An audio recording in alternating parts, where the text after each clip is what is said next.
श्री शिवाय नमस्तुभ्यम। हर हर महादेव। जय शिव शंभो। आज हम सुनेंगे पुरुषोत्तम माह में सुनी जाने वाली पंच भिक्षु की कहानी और उसी के साथ सुनेंगे गणगौर। तो चलिए सबसे पहले मैं आपको सुनाती हूँ पंच भिक्षु की कहानी। तो अपने मन में भगवान भोलेनाथ और पुरुषोत्तम भगवान को ध्यान करते हुए चलिए कथा को शुरू करते हैं और सुनते हैं पंच भिक्षु की कहानी।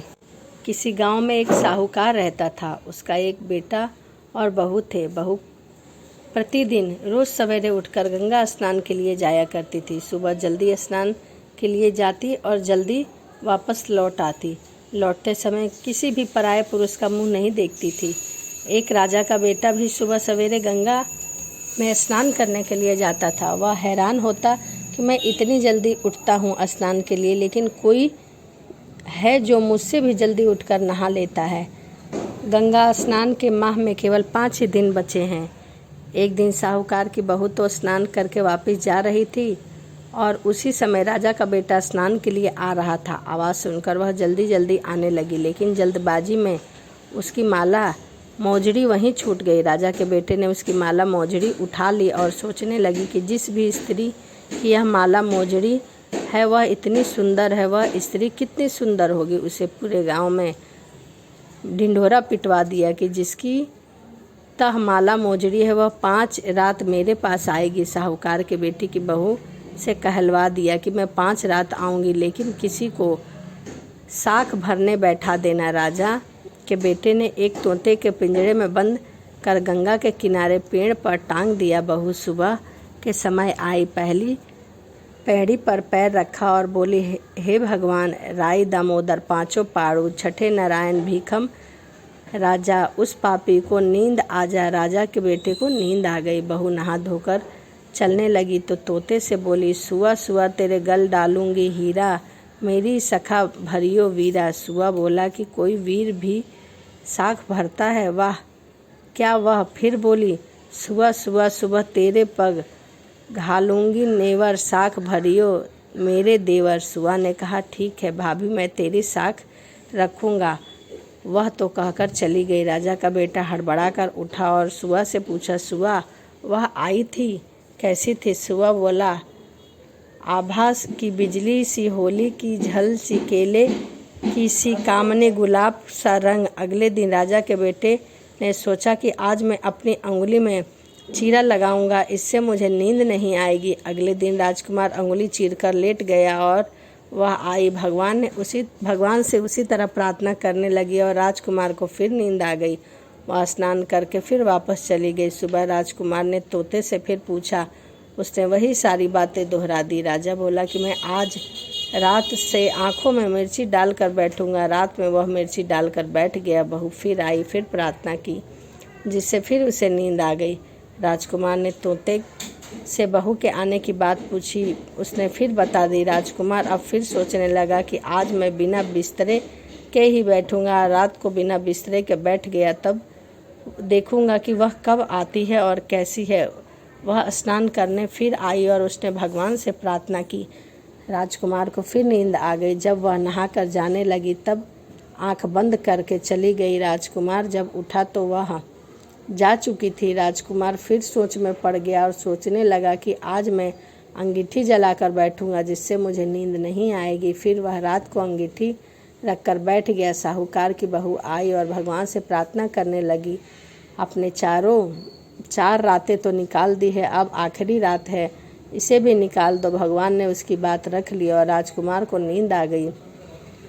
जब वह नहाकर जाने लगी तो तोते से बोले कि इस पापी को कह देना कि 5 रातें पूरी हो चुकी है, वह मेरे मोतियों की माला मेरे घर भिजवा दे। सुबह राजकुमार की आंख खुली तो उसने तोते से पूछा कि क्या वह आई थी? तो तोते ने कहा, हाँ वह आई थी, उसने अपनी माला मंगवाई है। यह सुनकर राजकुमार सोचने लगा कि वह तो सच्ची थी, तभी तो भगवान ने भी उसका लाज रखा। कुछ समय के बाद राजकुमार को खून हो गया। राजा ने ब्राह्मण को बुलाकर पूछा कि मेरे बेटे का शरीर क्यों जल रहा है?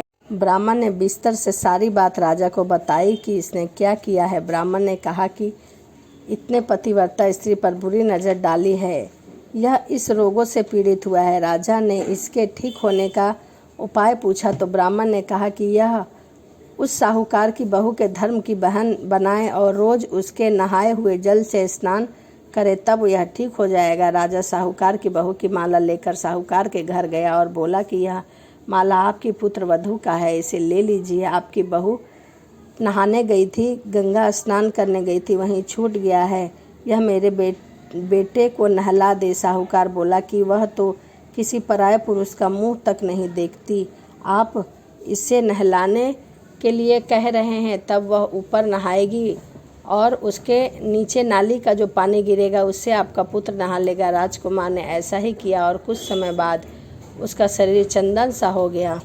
पंच भिखु देवता, जैसे आपने साहूकार की पुत्र वधू का सत रखा, वैसे ही सभी का सत रखना। तो यह पंच भिखु की कथा थी। चलिए अब मैं आपको गणगौर की कहानी सुनाती हूँ। तो चलिए गणगौर की कहानी को शुरू करते हैं और एक बार फिर से पुरुषोत्तम भगवान का ध्यान करते हुए कथा को सुनते हैं। एक समय की बात है जब भगवान शिव नारद जी और माता पार्वती जी को साथ लेकर पृथ्वी पर भ्रमण करने निकले। भ्रमण करते हुए वह तीनों एक गांव में जा पहुँचे। उस दिन शुक्ल पक्ष की तृतीया थी। गांव के लोग को जब शिव के आने का सूचना मिली तो सभी धनी स्त्रियां उनके पूजन के लिए नाना प्रकार से रुचिकर भोजन बनाने लगी। इसी कारण से उस धनी स्त्री को काफ़ी देर हो गई। दूसरी ओर निर्धन घर की स्त्रियों ने जैसे बैठी वैसे ही थाल में हल्दी चावल जल लेकर शिवजी और पार्वती की पूजा अर्चना करने आ गई। अपार श्रद्धा भक्ति को देखकर उन स्त्रियों को पार्वती जी ने पहचाना और उनकी भक्ति पूर्वक दी गई वस्तु को स्वीकार कर लिया और उन सबके ऊपर सुहाग रूपी हल्दी छिड़क दिया। इस प्रकार गौरी माँ के आशीर्वाद तथा मंगल कामनाएं प्राप्त कर वे स्त्रियाँ अपने घर को चली गई। इसके बाद धनी स्त्रियाँ 16 श्रृंगार 56 भोग लेकर व्यंजन सोने के थाल सजाकर माता गौरा के पास आई। तब शिवजी ने शंका व्यक्त करते हुए कहा, पार्वती तुमने सारा सुहाग प्रसाद तो साधारण स्त्रियों में बांट दिया, अब इनको तुम क्या दोगी? पार्वती ने कहा, आप कृपया उनकी बात छोड़ दें। उन्हें ऊपरी पदार्थ से निर्मित रस दिया है, इसीलिए उनका सुहाग धोती से रहेगा, लेकिन इन लोगों को मैं अपनी उंगली चीरकर रक्त सुहाग रस दूंगी, जो मेरे ही समान बना सौभाग्यशाली रहेगा। जब धनी स्त्रियाँ शिव और गौरी की पूजा कर चुकी तो पार्वती जी ने अपनी उंगली चीरकर उनके रक्त को उनके ऊपर छिड़क दिया और कहा कि तुम सब वस्त्र भरणों का परित्याग कर माया मोह से रहित हो तो तन मन धन से पति की सेवा करना। प्रणाम करके काली सभी स्त्रियों ने अपने घर लौट गईं और अपने पति परायण बन गई। छिड़का खून जिसके ऊपर जैसा पड़ा था उसे वैसा ही सौभाग्य प्राप्त हुआ। इसके बाद माता पार्वती ने के पति की आज्ञा से नदी में जाकर स्नान किया। स्नान के पश्चात बालों का महादेव बनाकर पूजन किया, भोग लगाया तथा प्रदक्षिणा कर 2 कणों का प्रसाद खाकर पार्वती ने मस्तक पर टीका लगाया। उसी समय उस पार्थिव शिवलिंग में शिव जी प्रकट हुए तथा पार्वती को वरदान दिया कि आज के दिन जो भी स्त्री मेरी पूजा और तुम्हारा व्रत करेगी उनके पति चिरंजीवी रहेंगे और उन्हें मोक्ष की प्राप्ति होगी। भगवान शिव पार्वती जी को यह वरदान देकर वहाँ से अंतराध्य हो गए। इसके बाद पार्वती जी नदी तट से चलकर उस स्थान पर आई जहाँ पर वह पति देव और ऋषि नारद जी को छोड़कर गई थी। शिव जी ने विलंब का कारण पूछा तो पार्वती जी ने उत्तर दिया कि मेरे भाई भाभी नदी के किनारे मिल गए थे, उन्हें मुझसे दूध भात खाना तथा ठहरने का आग्रह किया, इसी कारण मुझे आने में थोड़ी देर हो गई। ऐसा सुनकर अंतर स्वामी शिव स्वयं दूध भात खाने के लिए चल दिए। पार्वती जी ने जब यह जाना कि अब तो पोल खुल जाएगी, तब वह अधीर होकर पति से प्रार्थना करती हुई पति के पीछे पीछे चल पड़ी। पार्वती जी ने जब नदी की ओर देखा तो पाया कि एक सुंदर सा महल बना हुआ है, उसमें पार्वती जी के भाई और भाभी विराजमान है। ये लोग सब वहाँ पहुँचे तो उनका सप्रेम स्वागत सत्कार किया गया। 2 दिन तक तीनों ने उनका अतिथि स्वीकार किया। तीसरे दिन सुबह पार्वती जी के द्वारा चलने के आग्रह को ठुकरा दिया। इससे देवी काफ़ी नाराज हुई और वहाँ से अकेली ही चल पड़ी।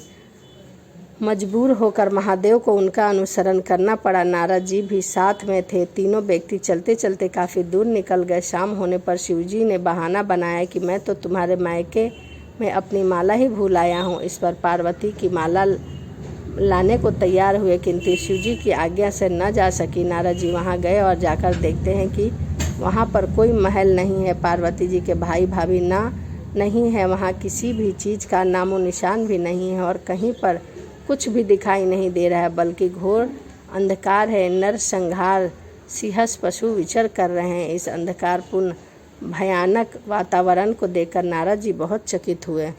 अचानक बिजली चमकने की चमक से वृक्ष पर टंगी हुई माला नारद जी को दिखाई पड़ी। वह भयभीत होकर जल्दी से शिवजी के पास पहुँचे और उन्हें सारा वृत्तांत कह सुनाया।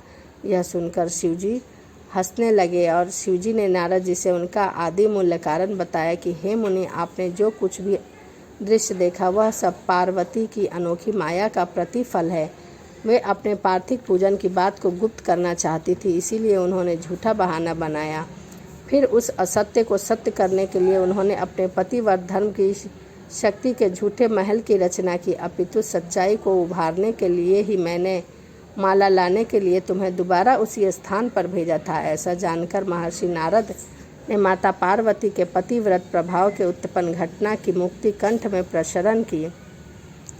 जहाँ तक उन्हें पूजा की बात को छिपाने का सवाल है, वह भी समीचीनी की जान पड़ता है, क्योंकि पूजा छिपकर ही करनी चाहिए। पार्वती जी के अनुसार जो स्त्रियां इस दिन को गुप्त रूप में पति का पूजा कार्य प्रतिपादित करेगी, उनकी कृपा से समस्त मनोकामनाएं पूर्ण होगी तथा उनके पति भी चिरंजीवी होंगे। जिस प्रकार माता पार्वती ने व्रत को छिपाकर किया था, उसी परंपरागत के अनुसार आज भी पूजन के अवसर पर पुरुष उपस्थित नहीं होते। तो यह गण गौर की पूजा थी और इससे पहले मैंने आपको पंचभिक्षु की कहानी सुनाई है। तो चलिए, पुरुषोत्तम के महीने में ये कहानियों को ज़रूर सुनिए और इसका लाभ लीजिए। तो चलिए, इसी के साथ वीडियो को समाप्त करते हैं और मिलते हैं अगली वीडियो में। हर हर महादेव, जय शिव शंभो।